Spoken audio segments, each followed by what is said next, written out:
kids might fight structure, but they actually thrive on it. Think about when your kids last had something go with ease. It's normally something that's predictable. You've maybe had a discussion about what's going to happen prior to what's actually going to happen. So kids need routines, and they might fight it, but providing them with routines gives them a sense of security so that they can make a transition, whether it's back to school, which is what I'm going to be talking about today. And I realize that some of you guys have already started school. Maybe you guys are only a week away from starting school, or you're 2 weeks away. That's one family I know. So how can we make things, that whole transition from summertime fun to school fun, calmer for the entire family? So today, I'm going to invite you to share in the comments about how you transition your family. What things that work for you that you've tried to transition from summertime fun to back to school. Share your ideas in the comments, because what works beautifully for one child or one family doesn't necessarily fit all. So I welcome all of your input. Subscribe if you want to watch this later so that it'll just pop up and you'll be able to listen or watch this. It's a beautiful chaos, this roller coaster ride. The ups, the downs are spinning all around inside. It's a beautiful chaos, sometimes I love, sometimes I hate. Have to pause, renegotiate, but with gratitude I appreciate this beautiful chaos. Welcome to Beautiful Chaos. Today's title of the episode is Kids Thrive on Routine, Calming the Back to School Chaos, because that is certainly what it is. And one thing I want to talk about is routines are just like, for us adults, creating healthy habits, right? We want our kids to be the most successful they can be at creating their healthiest habit, which therefore means we need to help them with feeling secure, understanding what's going to happen. Predictability reduces some of the morning chaos and the evening chaos. So some suggestions might be that you help your child to pack their backpack the night before. Because if we pack it for them, they don't learn those steps. They're not creating a habit that they can one day take into their life and utilize. So we need to definitely be careful of not, what is it? It's not helicopter parenting. It's like something else that's a funny word for it. I can't remember. This is why I need Stacy here. By the way, Stacy's doing great. She just has a wedding that she was getting through, and then her work schedule changed. So I'm just going to whip out a few of these, because then we're starting harvest, guys. So, kids just like us, we resist when boundaries are set upon us sometimes, right? Like when there are routines we're trying to create, whether it's for ourselves, like, getting up and doing 10 push-ups in a morning, versus a kid packing their backpack at night, making sure that they have all the things that they need the next morning, their outfit laid out the night before so that they can just get up in the morning and they already have had that decision made, and all they've got to do is brush their teeth, comb their hair, and get their clothes on and grab their backpack. And if you make them lunch, they need to grab their little lunch, right? So if we can help to teach them to create their own routine, then that's going to help everyone just be more calm in what could be chaotic, right? And every child has a different personality. So routines should structure or should provide structure without becoming too rigid. So in other words, You know, if you have a child that's like, you can already tell is like type A, you don't have to tell them what to do. They're already making their bed. They keep a clean room. You don't ever have to tell that kid to do anything. That was pretty much my daughter. And then your other kid could be more stubborn and maybe they don't like to be told what to do. So they put their feet down and stomp and say, well, I'm not going to do that. And they want to fight you. So I think that if you help to just teach them these routines, it's going to help them feel like you're not trying to control them, because it's not about controlling your child. It's just about providing structures and routines that help your child to be the most successful they can be. And trust me, kids may not understand that they need structure, but their minds and bodies often function better when life feels predictable. And I really feel like that's the same with us. I mean, I like to have a free will and vacation for sure. I like adventure, but for the day to day, I like to have a routine. I like to get up at the same time, go to bed at the same time. I like to eat my breakfast at the same time, which has now become noon. So, we're going to talk about beginning with sleep. Because I know summertime is, as I said, summertime fun. And it's not just more relaxed for our kids, it's also more relaxed for us. Because we're wanting to let our kids sleep in so that we can rest.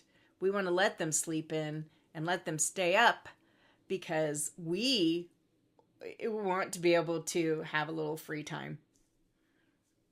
So, and you want your kids to feel like summer is special, which, trust me, it's already special to them because they don't have to go to school.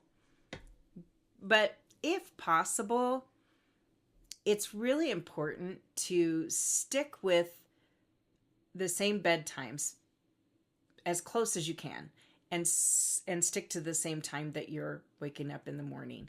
So, that summer feels like partying in a box, staying up late, sleeping in. But what if, let's say that your school time, bedtime is 8 o'clock. What if you just move that to 9 o'clock during the summer? Then there's only an hour difference. Then on the wake up portion, when you're waking up, then you can go from, okay, we have to wake up at 6 to we wake up at 7. Then there's only that hour difference. And that's not so hard to correct in a child's routine. So if school's already started, it's not too late to start a healthy routine. And I'm going to tell you my story with my 3 children, which are all grown adults with families, and they're all married and they have good careers and jobs and all the things they're doing. So, and I don't take full credit. That's a whole mass of people of us. We have multiple parents on all sides. It's been all of us, a group effort to help these kids. But mine was always the 2 weeks prior to school, I would have the kids start already going to bed at the time that they were needed to go to bed for school. And they would wake up as if they were going to school. They would get dressed, eat their breakfast, and then after that, if they decided to go back to sleep, they sure could. So it's kind of a good idea if you have the time, and even if you're only a week away from school, to start that routine of giving them the same time of night to go to bed and the same morning to wake up time. Try to keep the weekend sleep times reasonably close to the daytimes also. Again, I would suggest, and there's scientific evidence that if you, and you can research it, but it's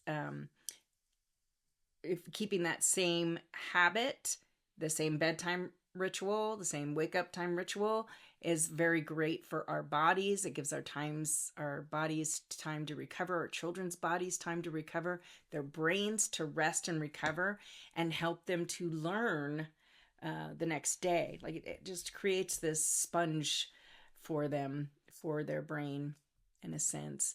So consistency works fabulous. And I'm not saying that there's not some nights that you might have to be, oh, maybe our bedtime is 8, but we end up having a soccer game, some kind of after school activity that you end up not going to bed till 8:30. Just getting them to bed as close to possible every night. So consistency is very important. And I want you to remember, this is from my health coaching days, it takes 90 days for you to create a habit. What is a habit? That habit is where we've created the neuroplasticity in our brain. So your neurons fire off and your synapses, it's like creates this roadway in your brain. So if you've ever caught yourself driving down the road and thinking about other things, and then all of a sudden you end up at your destination and you really can't remember how you got there, but it's somewhere that you go all the time, that's what's happened. You have drilled that into your mind, and so it just becomes like an everyday thing, right? Like just no thought is required. That's what happens with a habit of any kind. So by teaching your kid to go to bed at the same time, wake up at the same time, within 90 days, they'll be on a set schedule that they will just automatically go to bed and wake up at the same time. And eventually they wouldn't even need an alarm clock if you kept fairly close to it. So what can that look like? It can look like something different for everyone. You should, depending on what time you have to wake up in the morning, your child needs 8 to 9 hours of sleep a day based on their age. So you can also research that, or I can include a link in this that you can click on. So let's say your bedtime is 9 o'clock. So begin winding down around 8 p.m. Now, I'm going to suggest things that were suggested to me that I did with my children. So you start winding down at 8. Now, I had 3 kids. What I would do is read each of them a story. And usually we read the story together. And then we would read a Bible passage together.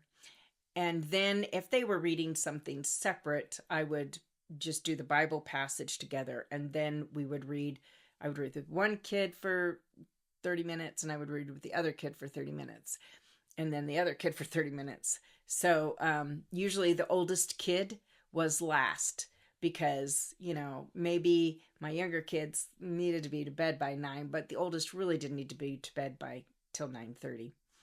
So then, we also said prayers.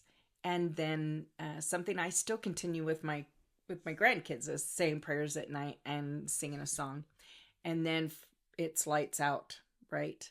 So depending on age, your youngest would be 8:30 bedtime. Your next would be the 9 o'clock bedtime. And then next would be at 9:30. So, and it doesn't have to be super elaborate. It just needs to be peaceful, predictable, and repeated, right?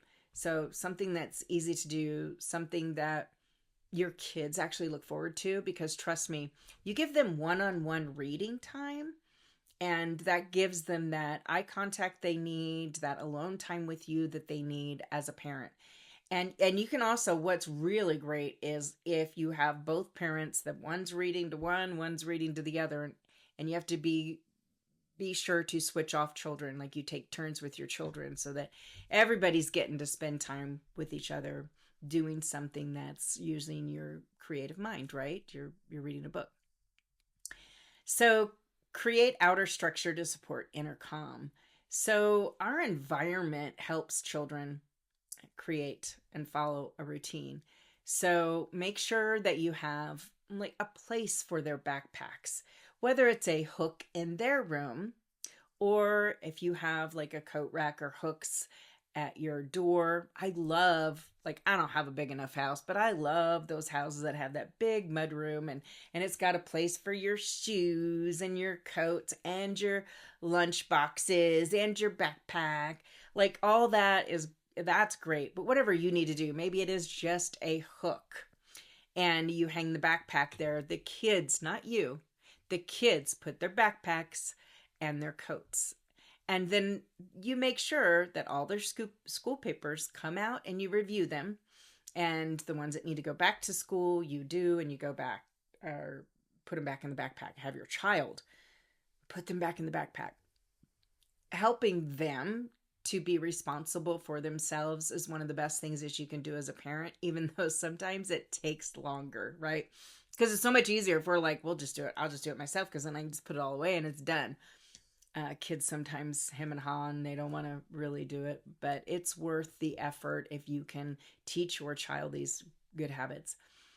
Again, establish a good consistent morning routine. I always suggest that you make sure that once you finished your homework and all the papers go back in the bag, and whatever things you can pack for lunch gets packed the night before, and then in the morning you just have to throw in last minute refrigerator items and have your child put their lunchbox, if you make their lunches, into their backpack. Make school pickup plans very clear, and they should be consistent. If your child rides the bus, you make sure to, especially those first days of school, I can remember we wrote the bus number on our child's backpack. If you live in a big city, probably not a good thing to do.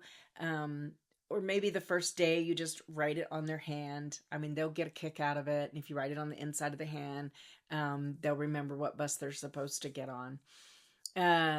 Anyways, but we did do the backpack, write it on the backpack. So then the child could look and see, yep, okay, this is the number that I need to do.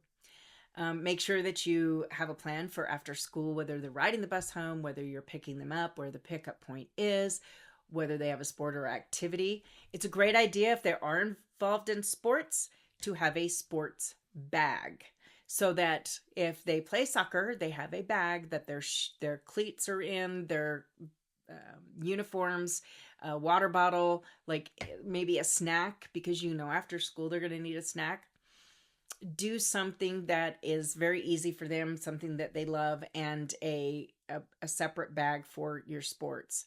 So then on the days that they're doing sports, you can either, whoever's going to be responsible for getting them to and from the sports has that bag, or you do send the child with 2 bags to school. Create a designated homework area. Our place was always the dining room table. And the reason being is, like, our kids got off the bus at like 4:15. So I was usually starting dinner about that time, between 4:30 and 5. So it was really easy to just have the kids set up at the breakfast bar or the dining room table, whichever they needed, enough room to be spread out. And then that way I could help if they needed help with their homework, or I could oversee that, yes, they got their homework completed, or I could correct it depending on their age, right? High schooler, you're not going to correct their homework. You're just going to see if you could be of any help, which, sometimes you really can't. But prepare as much as you can the night before so that in the morning it's less energy for everybody. So remember, when everything has a home, children spend less energy wondering where things are, and parents spend less time searching for them or helping them search for them. Establish a really good homework rhythm. So if they don't do sports, then you make sure that you have a regular time, a visible location where they're doing the homework. Like ours was the breakfast bar or the dining room table. And it was always, as soon as you get off the bus, you get a little snack and you just dive right into your homework. I was preparing dinner at the same time as I'm fielding questions or listening to their day as they're doing their homework. And again, younger children need more supervision and more encouragement, and you can help them to find the fun in doing homework. Like, make it more fun for them and be excited and show excitement about the things that they're completing, and celebrate that they've completed something, and speak in terms of like, doesn't that feel so good to get that done? And you know your child better than I do, and every child's different. So my son, you just couldn't say much, You could be encouraging and say he did a great job, but a lot of times he was just like, just let me do my thing. Older children need more independence, obviously. So probably like fifth grade on, they start to get even more independent. As long as you have had that time to create those healthy habits, right? One thing I do wish that I had continued, which kind of got the ball was dropped with my son, probably middle school, is he was so busy in sports that it was like we were flying by the seat of our pants. And sometimes you might have to do that, but you have to remember that you still need to make sure that they've completed. And hey, could you show that to me? Can I check that out for you to make sure it's right? My two girls, they were very self-motivated. And so when they were older, my youngest was self-motivated from teeny tiny. The oldest was, it took a little while for her to get super motivated to want to create the habits that we were creating. And our son, definitely, he was the hardest because he's just a stubborn cuss. Always have, if you have two parents, which you're very blessed if we have two parents involved, which we did. So my husband was always better with math than I was, and so he was always like the math guide, and I was always like the literature English person. I also loved science, so I could be of help with things like that. But we had three kids, like I've said before, his, a hers, and an ours, and two daughters were the older, and then the son, and there's like a 10-year and a 12-year difference. So raising them and trying to create all the same routines, that worked great. The homework thing and teaching those different levels of accountability, it takes a little more time as a parent, because when you, like, the two girls were pretty much at the same time, so that was a little more difficult. But you got to figure it out, right? And you got to take extra time when you need extra time, because our greatest job on this earth is raising responsible adults, and the best way to do that is helping them in these little ways by learning to be self-sufficient, right? If they learn to do their homework on their own, then by the time they get into high school, from kindergarten or first grade, whatever, up, they'll end up in high school just automatically knowing that they've got to go do their homework right away. So children also need time to defrag. So you need to make sure that the TV is not on, there's no screens on while you're doing your homework. When it's time to go to bed, that's why it's a great idea to like start your bedtime routine 30 to an hour but prior to bedtime. And that gives kids' brains and our adult brains, I'm speaking to all of us right now, when we defrag by shutting off screens, televisions, phones, anything, dimming the lights, which maybe you just have one little light on while you're reading to your kids, reading quietly, talking together, preparing clothes and backpacks for the next day. All of those things can be done in a very calming way that you create this routine that they just know that these things are going to happen. They're going to feel calmer. It'll become this big family ritual, right? So we cannot expect a child to go directly from stimulation and activity to peaceful sleep. So that's the lesson here. Same with us. Their nervous systems, as well as ours, needs to shut down. And it can't just shut down. It's not a light switch. It's more like a dimmer pack, right? You might dim the lights, but they're not going to go completely off. So it's going to take you an hour for those lights in their minds to actually go off. Another wonderful thing you can do is teach your kids how to regulate their own bodies. You can do morning belly breathing with them, which is where you place a hand on the belly and you have them do it. They'll think it's a fun little game. And you breathe in slowly, feeling your belly expand, and then you squeeze your belly and exhale as you're squeezing in your belly or drawing your belly inward, right? Keep your shoulders relaxed. I don't know if you just saw me, but I grabbed my mouse and my shoulders went up over my ears. So keep your shoulders relaxed. If you're sitting, you sit both feet on the ground. And you have your kids do this. If you can teach your kids some little breathing techniques that they can utilize, they can self-regulate. I'm going to tell you right now, all of these squishies, I've had this realization that, we're all overstimulated. Our kids, us, we just are. You walk into a grocery store and you've got music and you've got different colors, different kinds of lightings, people coming at you, the sound of the cart rolling, wheels going the wrong direction, things being rung up, and you can hear the bell each time. Like just that alone, then you go answering a phone call. That's overwhelming you and overstimulating you as well as your child. And you might not feel it right away. It might come at a later time. But if you can teach yourself and your kids to do a little belly breathing and practice it with your children, that is just such a great thing to be able to teach them. And you can say things like, imagine there's a balloon inside your belly and you fill up the balloon when you breathe in, and then the balloon slowly lets out as you breathe out, right? Have them picture that balloon filling up and blowing out slowly. You can teach them box breathing, which is just where you're breathing in for 4, you're holding for 4, same thing, more from your belly, not so much from your chest. Try to feel your belly. So at the top of it, so you breathe in and you hold your breath for 4 count. Then you breathe out for a 4 count. And then you hold your breath at the bottom.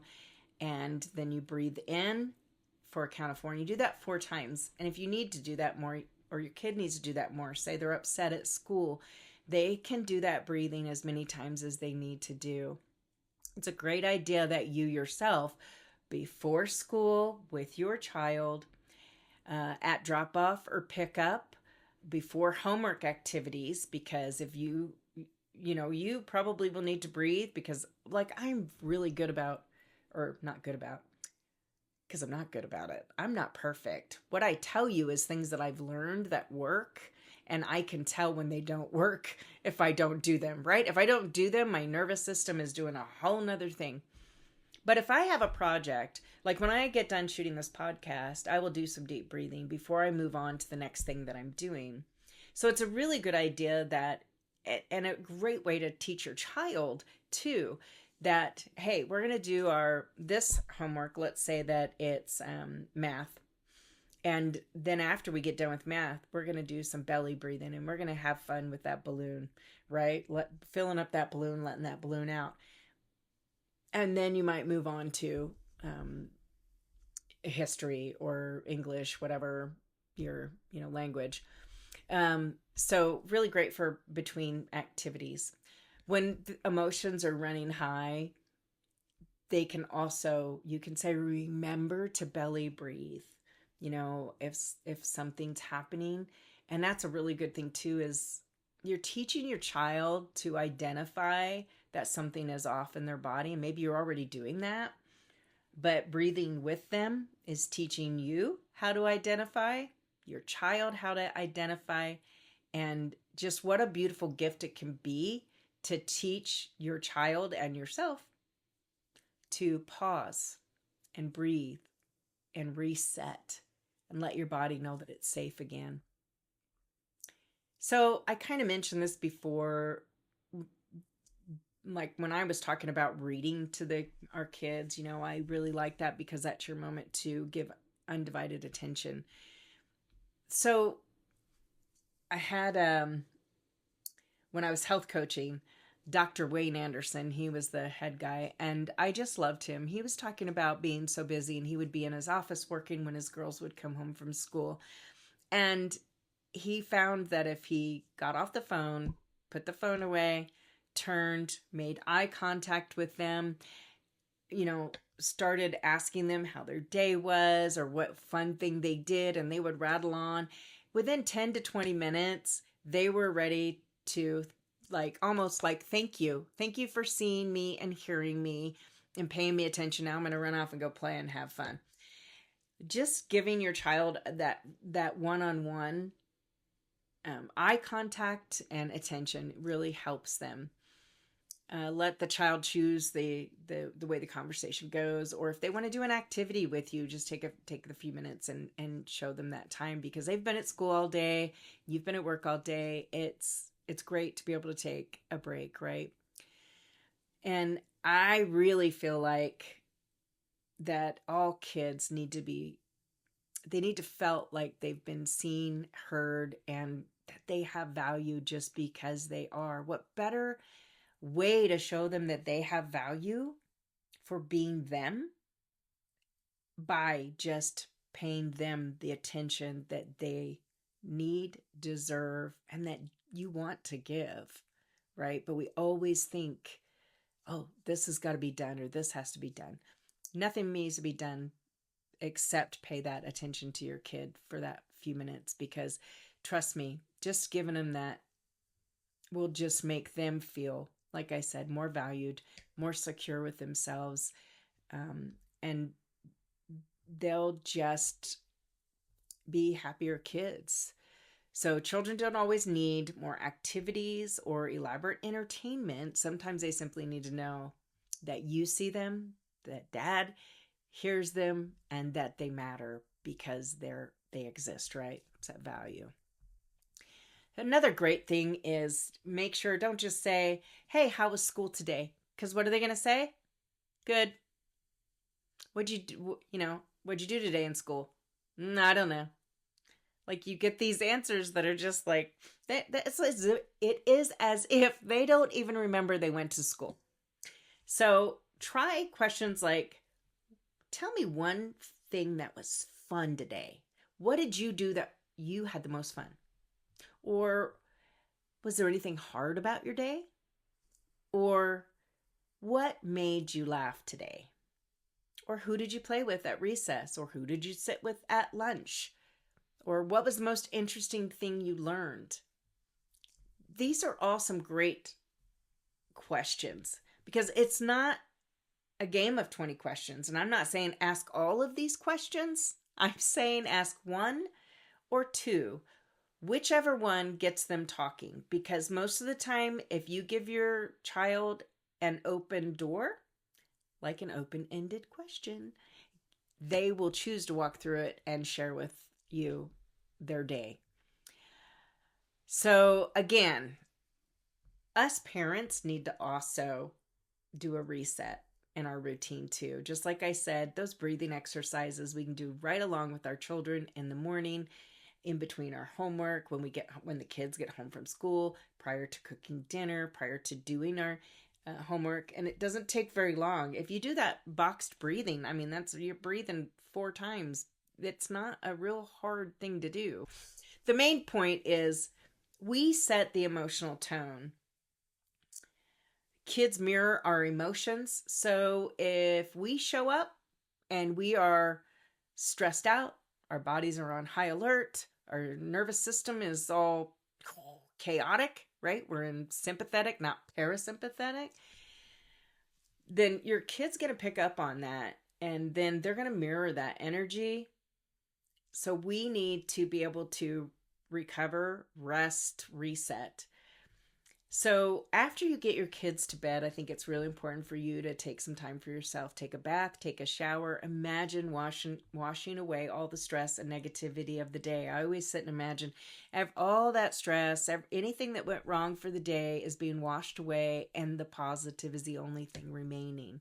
And then I take a moment to acknowledge what went well for the day. Hey, maybe we're going to celebrate. We had a great first day. There was no meltdowns. Nobody raised their voice. Nobody got upset.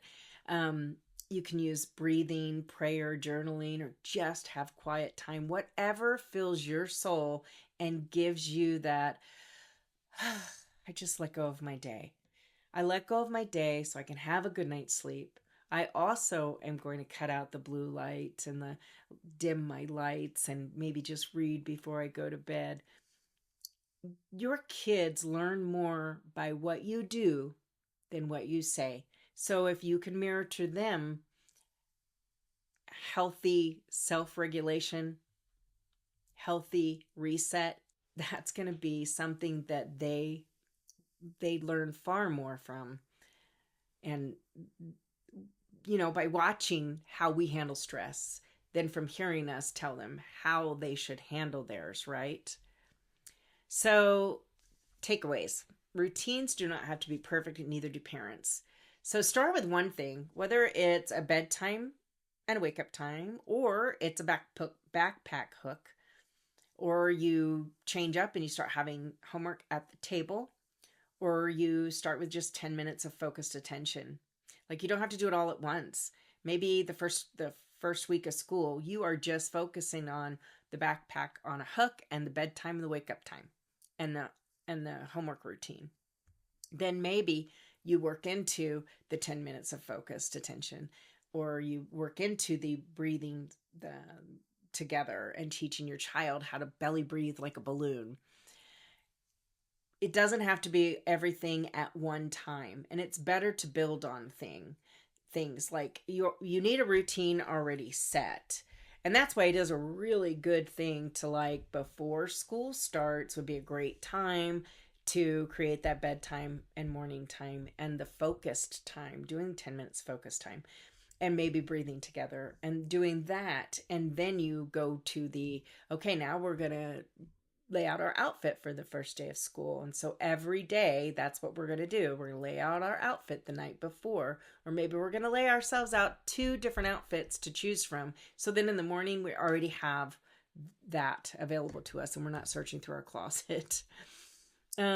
Small, consistent moments can turn household chaos into security, connection, and calm. And we're all always looking to seek calm, I think, and the easiest way to get through our day. And that's what we want for our kids. We want our kids to have a calm day, for them to have the best day. And that's just how we are, right? That's how we roll as parents. So, closing question, what is one routine that works beautifully in your family, or one routine you would like to begin this year at school? And if there's one of the routines that I threw out here, put it in a comment and say, yeah, share in the comments or reach out to message us. I'd love to get some feedback. Let me know you're listening.